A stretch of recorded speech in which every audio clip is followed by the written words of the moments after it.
We just had 6 or 7 U.S. troops just drop off to the 7. Help me! Stop. You think this is a joke? Whoa. I'm not gonna stop. It's honestly a green light. We got Erica Kirk on our shit. Guys, watch out for those Watch out for the chemtrails. Yo, why you sound like a chipmunk? Stop saying those rude words about me. Oh, none you, pal. Haji.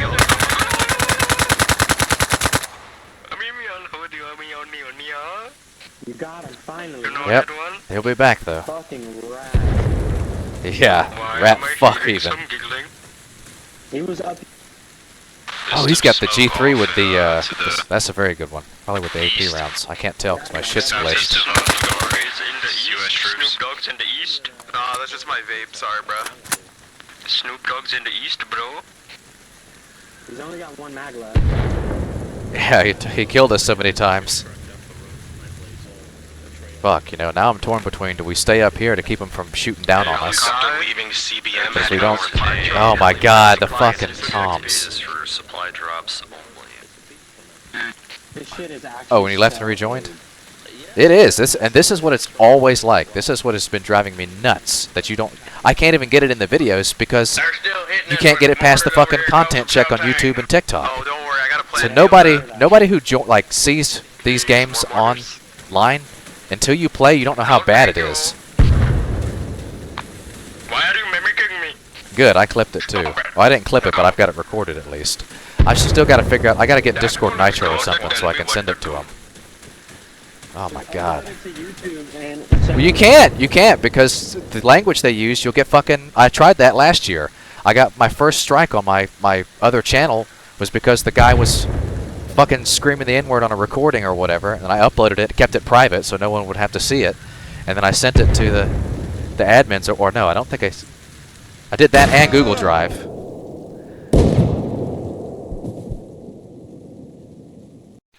Hello and welcome, this is the Commander speaking, and what you just saw there was about 2.5 minutes of what had been going on for 20 minutes that I had recorded, and that I was trying to persuade these guys to stop because, hey, I'm recording and you're going to need an alt account tomorrow because I'm submitting this clip in a ticket after I go through my editing and stuff. Well, turns out recording at 4K and 60 frames a second on my very nice computer that I've got for myself now, I can't send these files. So even though I've got it recorded perfectly, I've got no way that I know of because I am boomer. You know, I don't really understand technology and all this stuff. Like, if any of you know how I can submit these clips easily, leave it in the comments, send me a DM, something. Let me know. Help me help these servers get rid of these guys more permanently. And help me make my threats less empty because it's just not practical for me to be able to submit the clips. And the admins need evidence. Now, thankfully on We the People, they have a different policy than many of the servers I've been on. They don't need a clip. If they witness it, you're gone. If they get enough eyewitness testimony, I bet it's the same. Here you see me clearing these mines. We were trying to supply the front line, and I picked up a total of 20 mines that I disarmed. And at the end of this fast-forward clip, you'll see me actually placing them on the American end of the island on their MSR, but nobody runs over them because we also captured an LAV that was blasting everything that came out of the Green Valley. But back to what I was saying with the clip submissions, this is one of the main reasons that the only solution to toxic players as admins being on is that it is such a fucking bottleneck to be able to submit clips. Even when people are willing to do it or when they're recording, and most people aren't doing that. You've got bottleneck on bottleneck on bottleneck. And what I had 20 minutes recorded of that I chose to put myself through because I have to listen to it if I'm going to record it. You know, I have to sit there and put up with it and gather the evidence, right? That had been going on for more than 2 hours, and I just had my radio off because Julio and Chicken Man and a few Gen X and we had a few of the guys, a few of what I'll call the companions on, and we were doing our thing. And it's like, fuck it, I'm not going to fight these guys. My job is to give my fans and my friends a good time playing the game as much as possible. But it was getting to the point where we couldn't again. And that was on the Russia side, in a one We the People server, which is a great server most of the time when you're on the side with the admin. Because one of the points I made to these fucking losers was that, you know, some people say, hey, that's for the American side. It's like, well, you know what? The American side comms, they might still be shitty players, shitty teammates, and have all the same problems we talk about, but they're not clogging up the platoon comms. They're not blatantly violating the rules right in front of the admins because they don't put up with that shit on We the People. Not that I've seen. But this round, the admin was on the US side, and so when the cat's away, the mice will play, and that's what these guys were doing. Now, I did end up getting them to shut the fuck up, because I'd made a ticket and I was trying to edit, and I was like, fuck, I still can't get this system to work. But just the threat of it, you know, because what happens is when you say that, they're going to fight back against you because they're protecting their ego, because they need to feel like they're not giving in to me and my authority. But once they kind of calm down and forget about me and they start to think about the consequences, they realize, oh yeah, I probably should shut the fuck up. I don't want to have to make an alt account just to play in this server again and risk getting banned again if they recognize me. You know what I mean? Like, it's a lot of it's trouble to getting banned and try to do all that. I've never made an alt account. I've been banned many times from many servers. So, you know, this is a problem that I pretty much know from both ends, right? Like, I have been the person who needs to be banned, and I don't think I've even appealed a ban. I've just asked if it was possible before, because I know that when I got banned, what I did deserved to be banned. That's the problem of tequila, but you know. And I can honestly say, in hindsight of those experiences, that what was happening that I didn't realize on the front end was that I was putting myself in places or allowing myself to put up with so much toxicity that I thought I could tolerate, but what would happen is the toxicity would build up within me, and then I'd need that alcohol to release the restrictions and purge it out of me. So what would happen is all the toxicity that I'd surrounded myself with that was pouring into me would pour back out in like a purge into the internet. And so, you know, be careful when you fight with monsters, because there's a chance you'll become a monster. And that was what was happening to me back in those times. And so some of what I want to talk about in this video is strategies overall. I want to start with the basic biblical solution that I found that has been my salvation to this stupidity recently that I've been talking so much about in these videos. But then I want to give specific strategies of what you can do in Reforger to avoid these people and mitigate their toxicity. I prefer the word poison. I like poison because it's like poisonous people. I like the alliteration, because poison implies that there's intent, right? Like, these people are poisoning you. Toxicity is just a state of being, right? Like, you can have a toxic environment, but this isn't the environment that's toxic, it's poisonous people. So the first thing is, in Romans 9, Paul talks about, I'll have to paraphrase because, you know, I'm not a biblical scholar or whatever, but I had the understanding of this, the seeds of it, before I even listened to it, and then I came across the verse and I was like, oh, that's it. So in the Old Testament, the Bible specifically says that Pharaoh doesn't listen because God hardened his heart. So it wasn't up to Pharaoh whether or not he let the Israelites go, or the Hebrews go, I guess, at that time. God decided for him what he was going to decide. In fact, God had raised him up just to show his wrath in the aftermath of him being raised up and in the Exodus story, so that there would be a contrast, right? That's the way I've kind of understood it now, is that some of what Christ is saying when he says, Father, forgive them, for they know not what they do, I assume is for these people. Like, they are this way because God has made them this way, and they don't have any choice in it. And that's what's frustrating to us, that thinks that they do have a choice. We think they're being stupid, they're choosing to be stupid. No, they have been chosen to be stupid, as an example and a caution and a warning to the rest of us. And so I think there's another part of, you know, love your enemies and pray for those who persecute you. Well, it's pretty stupid to be evil, you know, when you know the consequences, or you know what I mean? Like, it's almost like they've been chosen to be evil, like we've been chosen to be good, but we've got our, all the details of it I don't fully understand. But my point being is that the three things I learned is, you can forgive these people. Like, I instantly, when I realize it now, I forgive them because I know they don't know what they're doing, and they don't have a choice in it, and it's not their fault, right? They are this way, And there's no helping them either. That's the other thing, is because they have no choice, we have no responsibility towards them, towards saving them, or towards helping them, or anything like that, which is what I used to try and do. It's why I spent so much time on the U.S. side. Their fate has been chosen for them, right? I used to think, fuck them, this is what they've chosen for themselves. And maybe for some of them that's true. But for the kinds of, and the masses of people that I see, it's a fate that's been chosen for them. So once I've forgiven them, the second thing I do is just put it out of my mind. Just put it out of my mind. Because the third thing is to learn to accept compliments. Because that is something these people will never give you. They will never say, wow, great job, right? Because not only are they full of stupidity and poisonousness, but they don't have any positivity, right? So that's probably one of the surest, and that's why I was so appreciative on the NA1 Russia side, is because I knew the fact that they were giving compliments meant they appreciate for themselves what the right thing to do is, so they appreciate it when they see other people doing it, right? Those are the kinds of people you need to associate with. So those are the kinds of, the three key things that help you navigate this space. The first two are to mitigate the poisonous people, and the third is to appreciate other people who appreciate you, right? Now, with that being said, the number one best strategy is play Russia.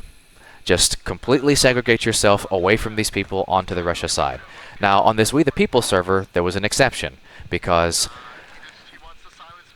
I think what a lot of these people do is they choose which side to join and how they will behave based on whether or not the admin is on. Now, we still won this game, right? The Russia side was still the better side with the better players, but it was still full of poisonous people doing poisonous things to a large degree. You know, the people that won the game probably were like me and just turned their fucking radio off and overcame the amount of stupidity on this side. Because, you know, if it was a good 10, 20, 30 guys on our team, on the US side it'll be 40 guys, 50 guys out of the 60. But if you either by mistake end up on NATO, or if you're on one of these modded servers where there's team balancing and you have to play NATO, I assume those servers would be better, where it's more evenly distributed how many shitheads are on either side, because it's more random as to who ends up on what side. But as far as I hear, it's not the case. That pretty much every server's like this. It's just a matter of to what degree is it like this. But anyway, now on to the more practical in-game solutions to this, besides just joining the Russia side. So the story behind this is we win this game, and just bored. There's no Americans getting out. People are talking about what side they're going to join next round. You know, how many people are going over to US, how many, you know, because some people are kind of wanting to be a little more even. Some people are trying to get away from the people on this team. You know, I'm trying to figure out which side Jimmy Neutron, whatever, is going to, because I don't want to hear him have to say something every 5 seconds on the platoon comms. You know, there's always somebody like that. And just the fact that he's always on doing that on one of these sides tells you that the fucking clip submission and ticket system doesn't work, because that motherfucker, like, what you would have to, like, how do I edit a clip down to 1 minute that's 2 hours of him saying stupid shit, and how do I keep it in context, right? Like, if you're not in the game hearing this dickhead do his thing, you can't imagine or convey, even in a clip, what he's up to. Like, if nobody wants to sit through dealing with it in-game, nobody's going to sit through and listen or watch a clip of him doing it and make a judgment call. And so his stupidity breaks the bonds of what should be possible for him to exist, right? Like, he's impossibly stupid, and so he's beyond our ability to deal with it. And he's just one that kind of gets the things going. But here I'm trying to figure out, okay, on We the People here, it's not so one-sided as US versus Russia. You know, you always have the problem, or so I was thinking at the time, the distribution of the good and or toxic players is more random and more evenly distributed on US versus Russia, because we were getting our asses handed to us by a guy named Scooby-Jew. That's the one I found in the bushes finally in the beginning clip. He was very good, and we played with him this round because I do decide to join the US Army because, you know, I had a few of our guys on the companions, and I recognized Pius Dickus from previous War Pigs experience. He's an extremely good pilot, extremely good Huey pilot. And so I thought, well, you know, we've got the bare minimum on. Several of us were wanting to switch anyway, and I don't want to be on the same team as Jimmy fucking Neutron. But I made a mistake because I thought Jimmy...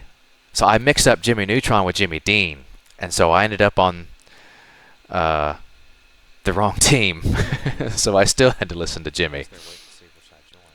when we had the platoon comms on. But I'll go ahead and skip to the very cool footage. And once you see Pius here flying, you'll see, oh, right, okay. This is why Felix wanted to play with this guy.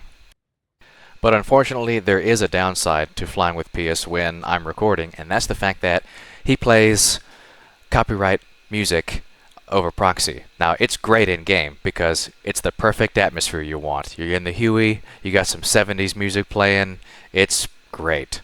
And the shots are great here with the sunrise coming up and all this, so I included anyway unedited except for the sound removed so that I don't obviously get strikes. Just so you can at least see, if you can't, even if you can't hear, how good this guy is. You know, for one thing, I don't even have to mark the landing zones. He knows the landing zones for every base. You just tell him where to go, and he's going to get you in a spot that's going to be not a stupid hot drop that's going to get you killed. He's going to get you there quick. He's going to get you there smooth. He's going to get you there safely because he knows what route to take. You know, he's going to fly low and fast down the coast or over the water. You know, he's going to fly a route where you're not going to fly over AI or players or enemy MI8s patrolling. You're going to get there safely.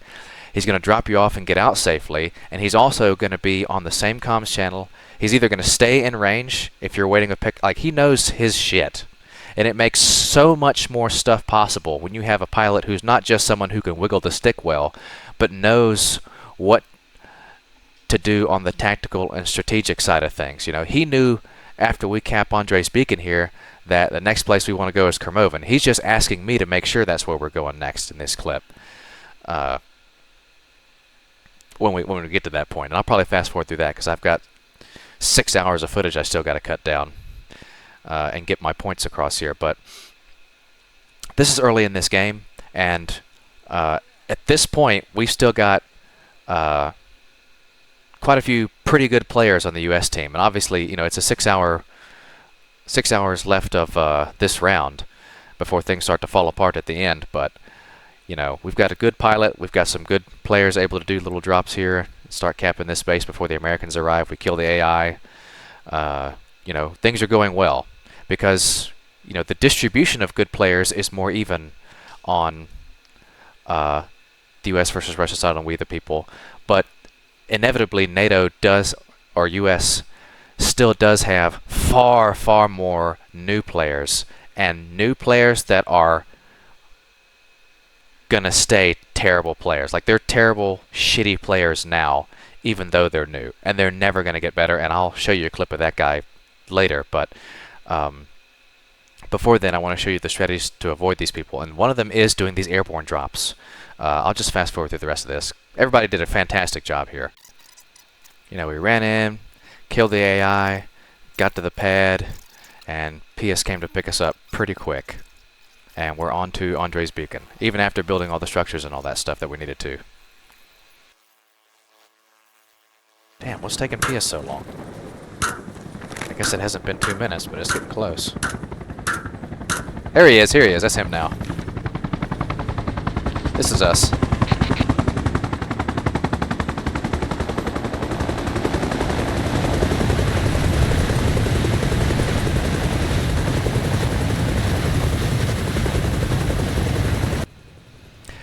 And Pius is a player that I would like to point out about some of the good players, and I guess I should include myself in this, is that when you find good players on the American side that consistently play American that are really good players, you're often finding exceptional players. And another guy I think probably falls in that category, it's hard to tell because he's so young, is Seasauce, who plays on We the People here. But Pius is a kind of person who 99 times out of 100, if not 999 times out of 1,000, flies exceptionally well like this, you know. And it seems like he just gets, like, the kind of person we make fun of that comes in to play Arma as a flight simulator. This guy does it and is a massive benefit to the team. He makes things possible with these kinds of drops that you can't do with other pilots. Like, you know, I can't even get half the pilots that pick us up, that even if they can take off and land and fly, I can't get them to take a heading, I can't get them to follow a route, I can't get them to go to the right LZ, I can't get them to come back and pick us up, you know. That's half. Now the other half are competent, I'd say, and can do pretty well, because I do as much as I can to feel out pilots that I don't know and make sure we don't get in with ones who don't pass the vibe check of are they going to be a safe and effective pilot for us. Regroup point for if we die will still be town of Levy. So that's where we're going to get picked up since they're capping coastal base behind us.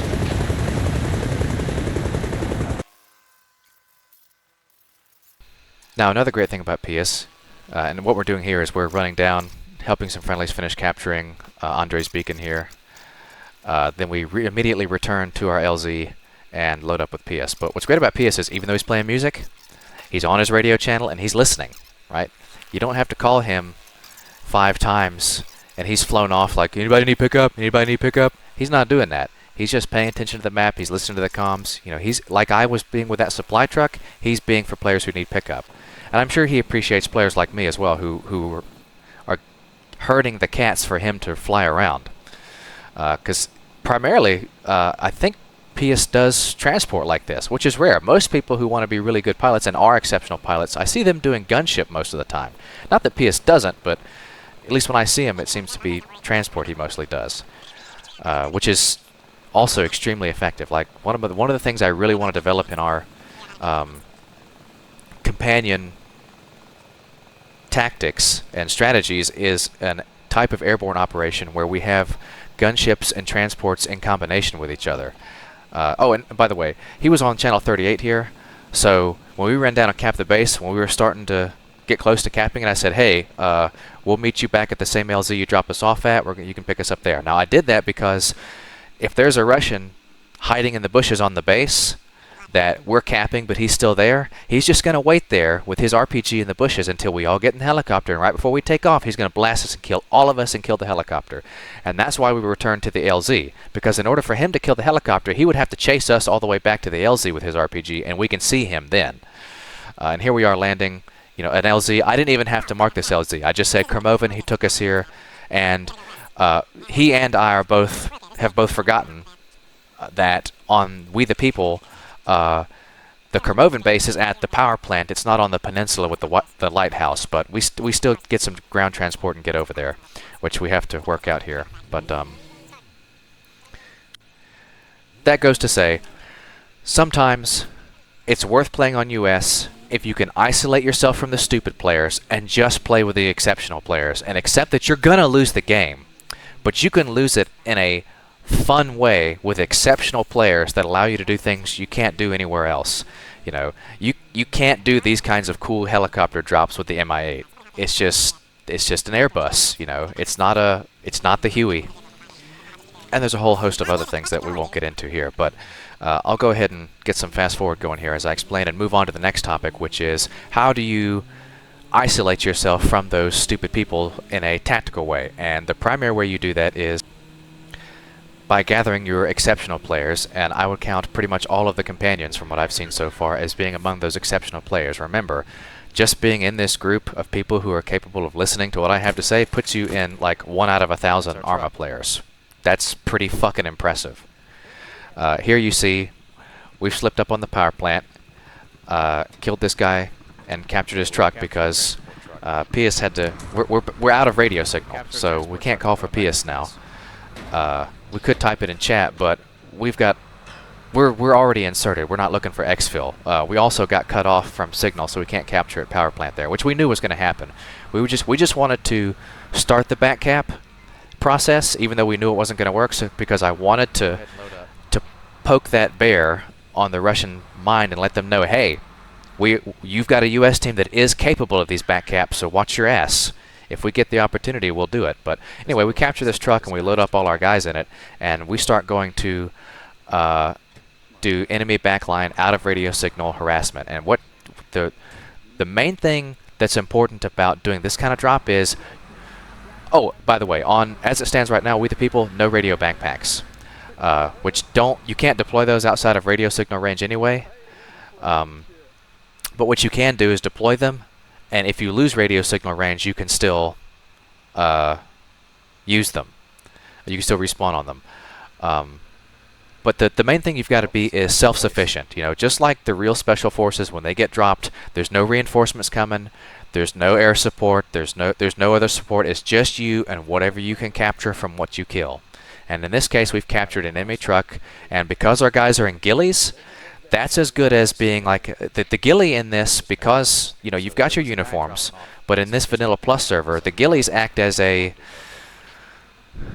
like a neutral uniform. You can look at someone in ghillie suit, could be friendly, could be foe. Everyone's got access to the same colors. And right now we're heading in this enemy truck with ambiguous soldiers in the back. You know, until they look with binos or we get close enough, we just look like a supply truck leaving Kermoven full of friendlies. Now we've got one guy in American uniform in the front there, but it's going to be pretty tough to pick out that one guy when you're flying over in an MI8 that is doing these supply runs over here, because on this server at least, this was the only guy the guy we captured this truck from was the only one besides one other that I saw doing supply runs with trucks. And there was 2 MI8s doing supply runs here, so that seems to be how the Russians, at least this round, were supplying their frontline bases, and wherever they were supplying was with these MI8s. And so we dismount because the guys landed on the roof over there, and so we fuck the aircraft up and him, and then try and get one more.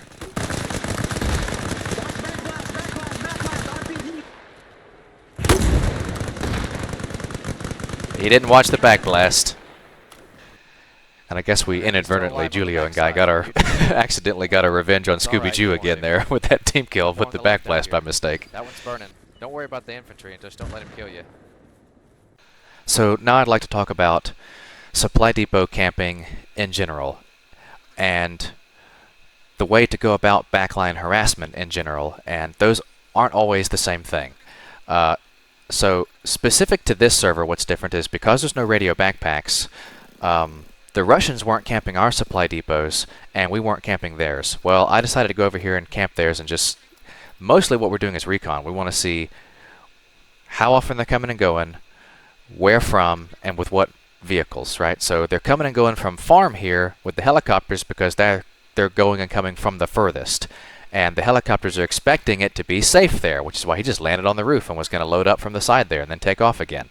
He wasn't expecting there to be a dozen Americans with RPGs and GLs to blast him. On this server, because there is a D-ranking for attack helos, just like with WCS, and there's a 5-minute timer for all helicopters, at any given time there are just fewer helicopters on the map because people are strongly dissuaded from getting into the server and just driving back and forth from the supply depots until they get their helicopters up, and then you've got 10 helicopters in the sky that fucking crash the game as soon as they all crash into a mountain from lag or getting shot down by whatever, you know. And it's a great way to exclude the kind of player excuse me, who's just here to play Flight Simulator.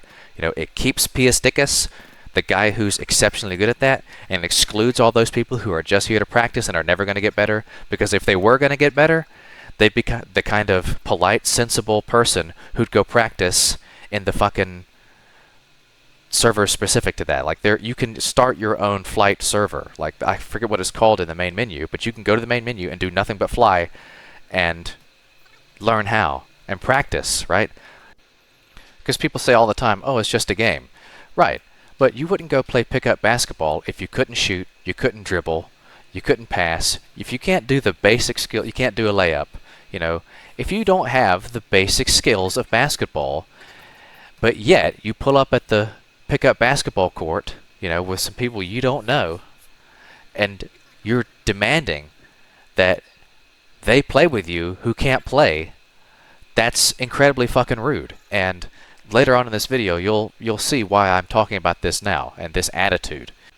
So anyway, another brief thing you can do is planting mines. You know, you can either use these mines that spawn automatically from the AI at the start of the round, or you can go to enemy arsenals in the back lines and plant mines all over the place, like we had to clear in our supply run earlier in this video, and like in a previous video where I think we were on NA1, and I think it was Luke and another guy were planting mines all over Saint Philippe, to the point where they couldn't even spawn because there were so many AP mines planted in their spawns at Saint Philippe. And he had every route mined in Saint Philippe up there. That's another great thing you can do. It's kind of boring though. You know, there's not much action, and oftentimes, unless you're sitting there watching your mines, you don't get to see the payoff of what you've been putting your effort into and your time. But it's, you know, it is what it is, and it's worth doing. You know, the mines were right there. We moved them 10 yards, and now we've got, you know, a free kill on whatever vehicle comes through there next, most likely. But anyway, because we know we got called out on the radio, and they've given up on trying to use farm as a depot. They're just going to use Gory if they're running supplies now. Because the main thing you want to do is be mobile, and wherever the enemy thinks you are, they're either sending troops to counteract you, which is a waste of their time, or they're not sending trucks there. Because until they get there and realize, oh fuck, they're all gone, there's no trucks going, and there's no nobody there for them to fight. And we're already moving on to another vulnerable target, like here at Gory. And that's one way of going about it. Now, I don't recommend using that kind of tactic against stupid American teams. The thing to do on stupid American teams is just sit at the point with your radio backpack or your arsenal to resupply your rockets with, or your grenade launchers, and just keep killing the trucks and keep killing the drivers, because they'll just keep complaining and keep sending them without ever doing anything about it. Sometimes you'll have some of the best players come off the front line as you on the US side and come into your area to try and deal with you. But as long as you've hidden your backpack well, there's no way they're going to search, 500 square yards of territory and find your radio efficiently with the 3 guys on their team that have a fucking brain. It's an incredibly powerful tactic. You can have 3 guys, you can have 5 guys, you can have 1 guy per supply depot camping the US with 1 radio backpack each, and they can't do supplies. Except for those that just slip by the sheer volume of guys of running trucks. They'll just ignore you most of the time because they're pathetic and stupid. But they're not that bad on We the People here, because We the People has certain settings like the helicopter timer and the deranking for gunships that I talked about. So there just aren't as many people running supplies. Also, I think what I've noticed is that custom kits have a set supply cost here on We the People. So the need for supplies, like people who have a 500 supply kit, they spawn 3 times just as their infantry ass self, and then they spawn an LAV. Like 1 person can cost 3,000 supply in 5 minutes. That's faster than you can, it takes 5 minutes to run a 1,500 supply truck run on average. So you've got people using up the supply faster than someone can supply it for them most of the time. That's not happening on We the People. It's one of the reasons I want to play here. Or at least it's not as happening as often right now. But the most efficient thing to do, that's the most entertaining thing to do. Most entertaining thing to do is get on the Russian side and camp the defenseless Americans as they drive their trucks back and forth. But if you do that against the Russians, 1, they don't need supplies as bad, so there aren't as many trucks coming and going. That's even more so true on We the People here. And they're smart enough to both respond to it, so you're going to have to fight after you kill the first 1 or 2 trucks or helicopters. And 2, they're also smart enough to just supply from somewhere else. They're just going to go where you aren't. So you're going to have to be more mobile like we're doing here. So it's not as fun, not as efficient, and not as effective to use this tactic against the Russians. But one way you can make it more efficient and more effective is to, rather than camping the depot or the trucks or the supply routes for those trucks, if you recall my video on Triple Threat Tactical where we had that helicopter bombing all of our vehicles that were coming out of MOB, and I was trying to get the JLTVs to escort the convoys and all that, and they were like, that's camping the supply route, and he's using a helicopter to do it, but you can do that as infantry, just camping on the road with your LAWs, RPGs, mines, whatever weapons you find yourself most effective with. The best thing to do, though, is just to go to the fruits of their labors. Go find where they're running their airbase out of, where they spawn their helicopters, where do they feel safe, besides MOB, depending on the server and its rules, and get yourself into a concealed position, get your ranging exact, and when that helicopter spawns and starts to take off, whether it's full of guys, if it's a transport, they've gotten 8 guys piled into a Huey, or you patiently wait for all those guys standing in line to get in one at a time into the Mi-8 and take off. Right when they're about to take off or taking off, when you can cause the most damage, because you want to not just hit the aircraft and set it on fire on the pad, you want them to be moving so that when they crash land, they land off the pad, so that even if they put the fire out, now they got to get a repair truck to fix it, because they can't fix it right on the pad, and it's more likely to burn up that way. Because what you're doing there is, rather than spending 4 RPGs that every time you shoot you're giving yourself away to kill 4 trucks on 4 runs from the same guy, and that's a lot more difficult to get away with when players are going to fight back. Even the best player, if he doesn't know you're there, he can't do anything about it. He's done his runs, he's oh, great, I've got my helicopter, and boom, there's your RPG, and now everything he's done for the last 20 minutes you've been sitting there is a waste of time. Oh, also, notice I'm rearming these mines because they didn't move them, and we're behind enemy lines here, so next time they come through, they're thinking these mines are still disabled like they were earlier in the round. Well, not anymore. Felix and his companions are back here stirring things up. But that moves on. Anyway, enough about backline supply harassment. Rather than targeting supplies and supply trucks and supply routes, you can just target the fruits of those labors and go for high-value targets, BTRs and gunships. Specific, whatever the most expensive pieces of supply are. Shooting soldiers is not ideal because the most they cost is 300, and you're going to have to kill them 3 or 4 times to get what you would out of a LAV or a helicopter. One shot, 5 kills is kind of how it is when you kill a helicopter.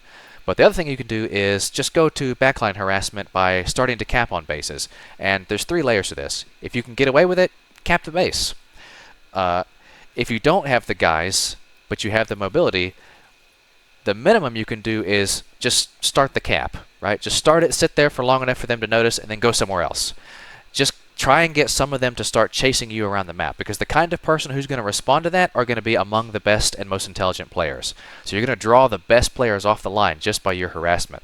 If you're not a good shot, but you're a good driver, and you've got these kinds of Arma virtues, that's the kind of backline you can have a massive impact on the game that won't show up on the scoreboard. And yes, that scoreboard will become relevant here. This server has a scoreboard. You press F3 on PS or PC. I don't know what it is for the other consoles, but it's available for everyone. Look it up on your respective smartphone, Google it, or check in the settings if you're in game on We the People. You'll be able to find it there somewhere, I'm sure. But that scoreboard will become relevant later to the topic of this video. And the next layer to that is if you can get 2 guys, sometimes you can do it with 1 if the radio relay is close enough to the tent, but a minimum of 2 guys, 1 to stand by the command tent capturing, and the other to run out and dig down radio relays. That's another great form of harassment you can do, because what that allows you to do is start the cap on that base, which they may or may not ignore. They'll probably, most of the time what they'll do is divert CAS, close air support, to try and blow you up. That means they don't have to divert soldiers there, just the aircraft. If they can just knock you off the point because you're unprotected there and you're just camping in the zone. In this case, that doesn't work because they've built their own fortifications here that we're able to hide inside of. And we fully cap the base, so we don't bother digging the signal down. But what you can do is go to the base, start the cap, get your second guy to dig down the radio towers, and as soon as that's done, you drive away. Because even though you didn't cap that base, now it's useless to them because they can't spawn there. And nobody's going to spawn at Montanak and drive over to Entredu to spawn their BTR just because there's more supply there. They're not that smart, right? They're going to have to fucking drive over, rebuild the relay, or most of the time they don't do anything about it, right? If there's not an alarm going off and it's not a base that it's not on the front line, they'll just ignore it. And you can keep cutting these signals. You can cut signal on 3 bases and cut off signal to the front line before they do anything. Because people will respond to the Kermoven back cap. They'll worry about the whole island getting cut off. But they don't typically worry about just one key base like coastal base Chotane getting cut off. Right? So if we cut the signal at Entredu and we cut the signal at Andre's Beacon, that cuts off signal from coastal base Chotane, meaning they can't respawn there. Now when we attack, we can secure that base without having to, it's as if their radio relay is dug down there, but the moment we capture it in that scenario, we can respawn there because our radio signal still extends to coastal base Chotane. That kind of harassment that we were attempting to, now we didn't have that opportunity here, but hypothetically if we did, that would be the maneuver to pull here. That's another kind of backline harassment you can do. And all of these are situations where your team can't stop you from doing it. The most they can do is continue to suck and lose bases, which means the radio signal moves further and further away from you. But whatever harassment you do in the backlines still is relevant because it's still enemy territory. No matter how far they push the front line forward, you're operating in the backline. That's just more room for you to operate. That's more bases you can put mines on.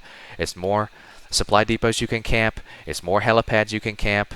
It's more radio towers you can dig down if they're in signal range. All these opportunities you have.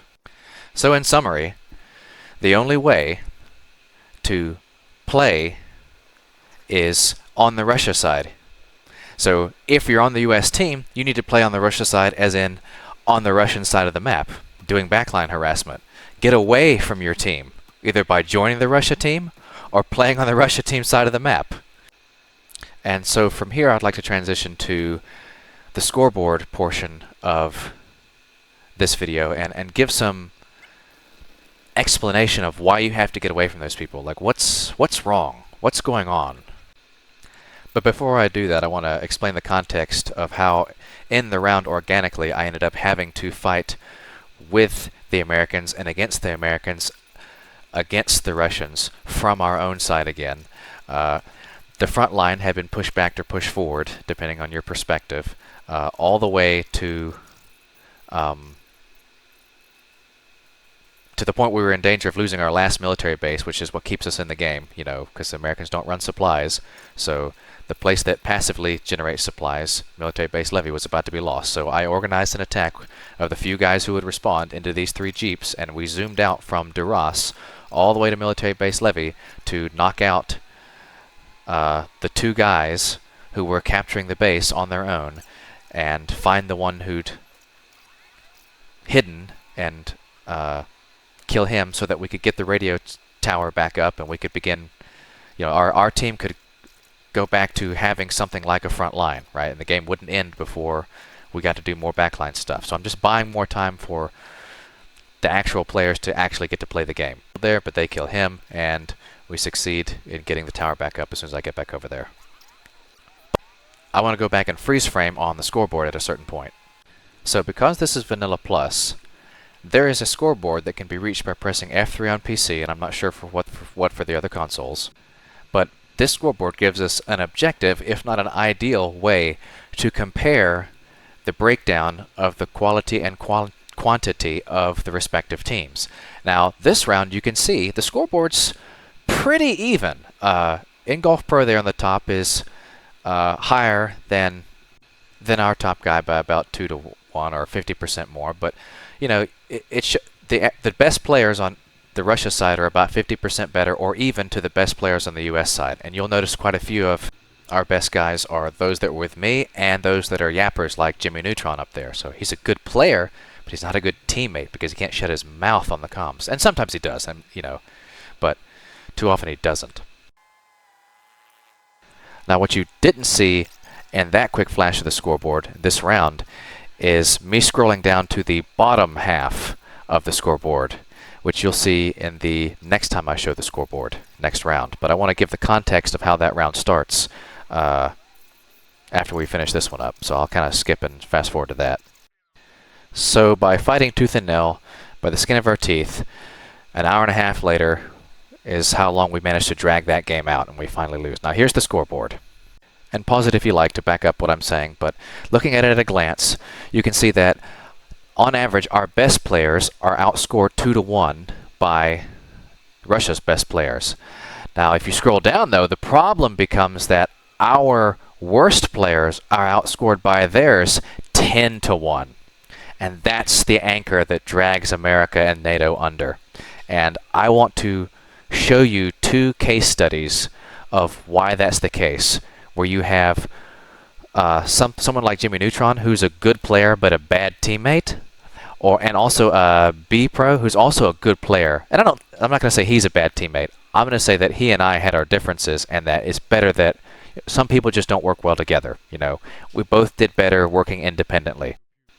But the main guy I want to show is a guy named Ligma Balls, or Ligma Balls, and he is, I think, the kind of person who is the seed of all of our frustrations on America and NATO. Not him specifically. Don't a single one of you message, harass, don't say a fucking thing to him, right? He's a person like the rest of us. It's not his fault that this is the way things are and the way God has made him, right? This is something for us to learn from and grow from and be better, not to fucking put him down in any way. He's not doing anything wrong. That's how God made him, right? We're not trying to change him. We're not trying to hurt him. We're not also trying to help him either. So don't try and say, why don't you do this? Why don't you do that? We have our answer. That's who he is. That's why he named himself Ligma Balls, because that's the kind of person he is. But having that kind of person on your team when you're trying to be a different kind of person is oil and water, and it's difficult. Now, who I would like to poke a little fun at and tease a bit is A-Mate and C-Sauce, because these were two of the guys who convinced me to go NATO again this round because, you know, okay, we've got two good pilots, we're going to do some airborne stuff. Well, you know, we're doing the funny hotboxing with the helicopter here. We're getting it going. And you'll see what comes of it here. I'll kind of skip to it. Instantly, we're getting shot by Russians camping the depot. That's fine. We make it out. They set us on fire. We fly over to military hospital and put the fire out and get our shit going again. Then we fly over to Monty, do a sick drop with 2 full helicopters, clear the town of the AI, capture the base, place the structures and build them, and we're taking off and ready to go. Got 1, 2, 3. We got 5 more seats left in the chopper, then we're taking off. Then you get the second chopper. My chopper is completely empty, so... What'd you guys say it needs? Arsenal and what? It's all already placed at Montenegro, just needs to be built. 11 quarters usually built because it reduces the cost like by half. Alright, we're gonna hover in the meantime so you get the rest of the group. There's any, if you have, like, if you don't have any more seats, I still got 2 more seats available. 3 more. We're moving right now. They're capping Coastal Base Chotane. Stuck on 23, bro. What the fuck? If we don't get Coastal Base Chotane, we're going to be in trouble. That's one of the crucial supply bases. Looks like we got an enemy truck and 1 enemy outside Point Monty. I'm watching them right now. They're pushing in from the town side where the soccer field is. I'm dropping you. And after that, A-Mate got shot down too. Seesaws had to go to bed and to go to school in the morning. So what happened now is the 2 and the few other good players that were left on the team, or good teammates, right? The people who are going to try and help the team play as a team and try and win the game, they're gone. And now it's just me. And so I'm back to the typical hell on earth that is US with no good teammates. And that's how I ended up in this position. But I just wanted to tease A-Mate and C-Sauce for getting shot down and leaving the game. Not that that's what they did, but like, we were all getting sleepy at this point anyway. But I decided to go on and try and finish the game out, see which footage I could get. And I'll skip to the relevant portions of these players I was talking about now. So anyway, now that I've realized I'm stuck on a US team with no good players, I'm taking my foot off the gas as much as possible once I put 2 and 2 together and try and get the game to end as quickly as possible. You know, there's no point in trying to fight all this. There's no way I can do any backline stuff by myself. I mean, I could, but it's not worth it. You know, I'd rather just the game end and I can go to bed, because we're at that point where it's close to ending. But what ends up happening is enough players on both sides leave and the server depopulates where the game doesn't end. Neither side had enough guys to really finish the game. But since I wasn't playing, I got to take a look at this scoreboard periodically and compare what was happening on the scoreboard with what was happening on the map and what's happening on the comms. So the first thing I noticed is, by scrolling down here, is that 2/3 of the US team and about half of the Soviet team are under 500 points, which means you've done basically fucking nothing. And I know that because I've done basically fucking nothing. I've got 500 points and I'm number 24 on the leaderboard. And what this shows is that the 80-20 rule of most organizations, you know, 20% of the people do 80% of the work, is in play here. And what's happening is that the top 20% of both teams have such a disparity between them. That's where the disparity between the US and Soviet teams comes from. At least in this part of the map. You should have a wristwatch that you can tell the time with. What button? I don't know, but you should be able to go into your inventory and equip it.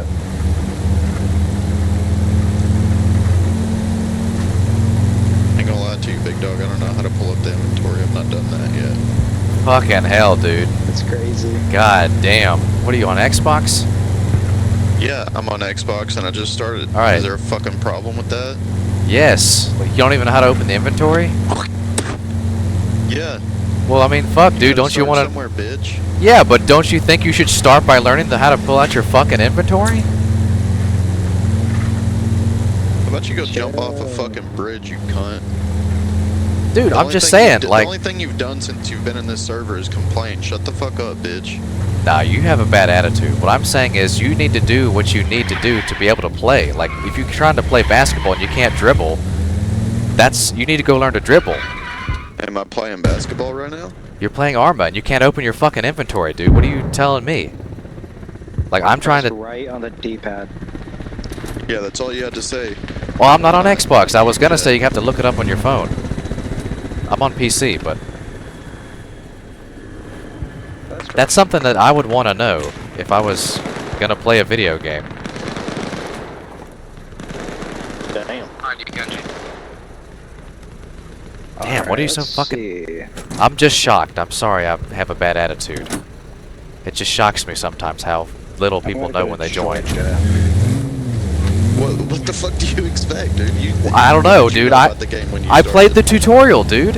I didn't know how to play, so I'm like, fuck, I don't know how to play. Let me go play the tutorial. Yeah, Let me I not started to fucking... play the tutorial and it fucking got boring just shooting a gun. God damn, dude. What are you, some... God, boring? Holy shit, dude.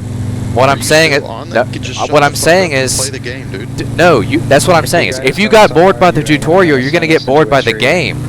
Because the Holy game is shit, teaching... dude. Can you stop chirping in my ear? You're so annoying. You guys... This is why I don't play US, because this is why you will never be a good Okay, player. then You fucking have a get off bad... it. Now, let me finish. You have a bad attitude about learning the game. That's why you're gonna Holy always be a shit, bad you're so player. annoying. Yeah, I'm I have a annoying. bad attitude You know what's about learning the annoying, game dude? when I What's asked annoying homeboy is when he was having... driving how to What's open my annoying... inventory. What's annoying is having a whole What's annoying team... is you. Shut the fuck up. No, faggot. I'm not gonna shut the fuck up. What's annoying is having a whole team of people like you with a bad attitude. That's why nobody wants to play US with people like you. Oh, I wish I could pull out my gun right now and fucking blow Yeah, your let's do brains it. Pull the out. car over. Pull the car over. Pull the car over. I don't want to be near you. Listen to a tree. I find you just as annoying as you find me. It's so I'm fucking trying to be annoying. polite, but you're just a shitty person. No, you're not, dude. You are a shitty player. You can't even open your fucking inventory. Why would we want you on the team? I literally... Thank you, I'm going. Wow, I'm a shitty player. I've been playing for 20 fucking minutes. No, you haven't. No, I'm not. I'm done. I'm sorry. I forgive you. I'm sorry. Please forgive me. Actually, no, this is I'm just fine. really sensitive about this issue because I spent the last 3 years trying to teach people and they won't learn. Problems looking. They got the whole You're right. You're right. And there you go. That is the genesis of almost every NATO player. And this guy at the beginning, right, with that attitude, no matter how long he stays and how good he gets at the skills of the game, he will never become a good teammate because he's got a bad attitude. They're not going to come from that way. They're going to come right down this road and miss us in the bushes, and we're going to hit them as they pass. Hey, Chopper, don't leave Montana, wait for us. I don't think many people have been coming through Monty. Mostly Coming down actually the hill. coming from pillars to here. Radio check, radio check. Well, a guy on the radio said Can hear that you. they were talking about supplying Montanak, so if they... Oh no. See, there they go. You're missing them.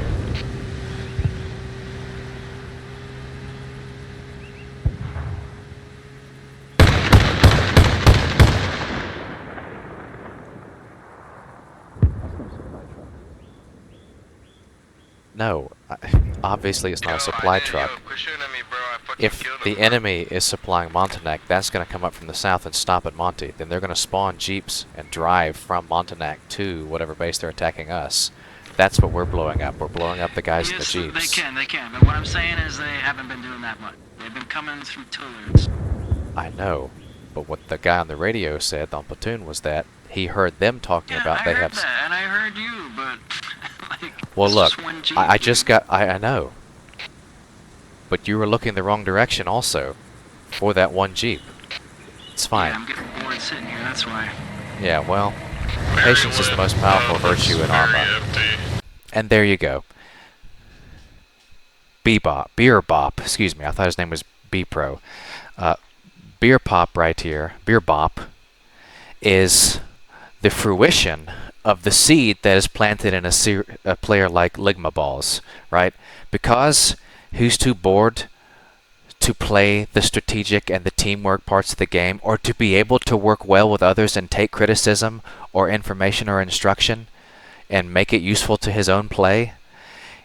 He might be a much, much more experienced and better player than Ligma Balls, but he's still a terrible teammate.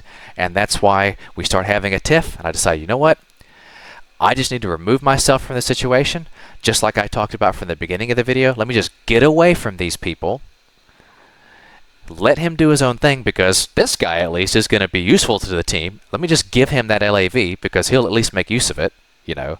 Let him go do what he thinks he needs to do with it, because he'll at least get something done with it, right? He knows what he's doing in that regard.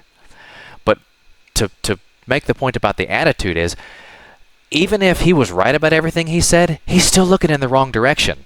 None of what he says is an excuse to miss that fucking car, right? Because what I'm waiting on is the seed that is planted and those supplies arriving at Montanak and that Jeep driving out. We're going to kill that, right? And just like when we were camping earlier in the video, I kept telling my guys, if nothing happens in 5 minutes, we're going.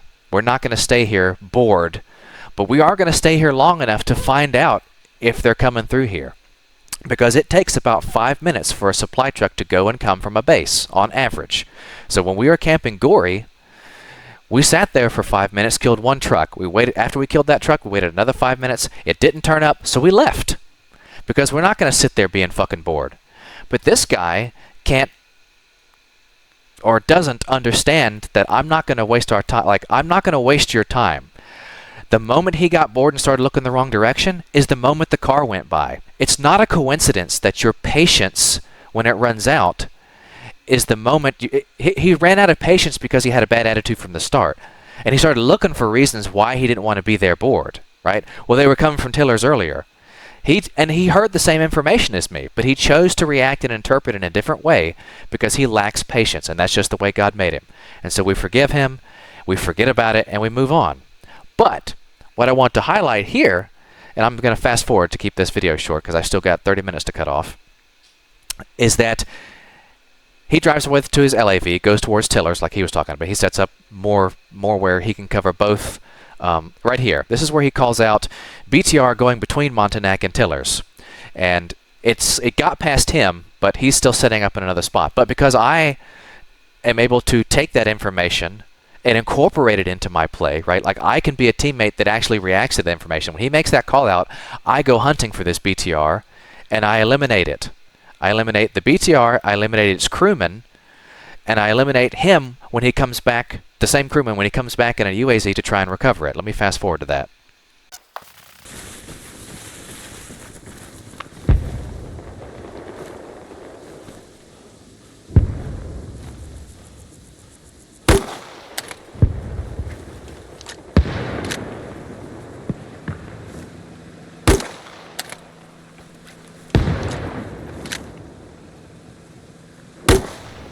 Now, none of these first shots hit him and take him out, as far as I can see here, but it forces him back out of the open into cover, right?